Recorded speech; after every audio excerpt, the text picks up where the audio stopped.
കാസർഗോഡ് ബദിയടുക്ക ഗോളിയടുക്കയിലെ പ്രവാസിയുടെ വീടിന് നേരെ അജ്ഞാതരുടെ ആക്രമണം. പ്രവാസിയായ അമീറിന്റെ വീടിന് നേരെയാണ് ആക്രമണം ഉണ്ടായത്. അജ്ഞാത സംഘത്തിന്റെ കല്ലേറിൽ അമീറിന്റെ വീട്ടിലെ ജനൽ ചില്ലുകൾ തകർന്നു.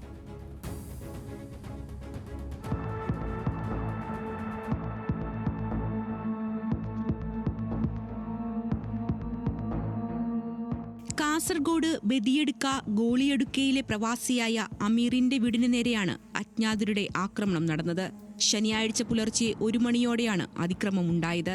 പ്രദേശത്ത് ലഹരി സംഘങ്ങൾ സജീവമാണെന്നും ഇവർക്കെതിരെ പോലീസ് കർശന നടപടി സ്വീകരിക്കുന്നില്ലെന്നും നാട്ടുകാർ നേരത്തെയും പരാതി ഉയർത്തിയിരുന്നു. മദ്യവിൽപ്പനയും കഞ്ചാവടക്കമുള്ള ലഹരി വസ്തുക്കളുടെ വിൽപ്പനയും പ്രദേശത്ത് വ്യാപകമാണെന്ന് നാട്ടുകാർ പറയുന്നു. ഇന്നലെ രാത്രി 1 മണിക്കും 12 മണിക്കും ഉള്ളിലായിട്ടാണ് സംഭവിച്ചിട്ടുള്ളത് സംഭവം.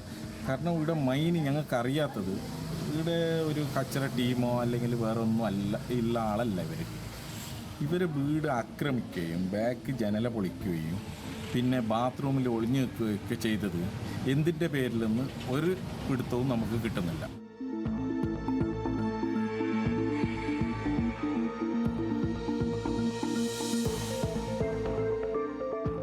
ലഹരി വിൽപ്പനാ സംഘത്തിലെ നീർച്ചാൽ സ്വദേശിയാണ് അക്രമത്തിന് പിന്നിലെന്ന് അമീറിന്റെ ഭാര്യ ജസീല ബദിയടുക്ക പോലീസിന് നൽകിയ പരാതിയിൽ പറയുന്നു.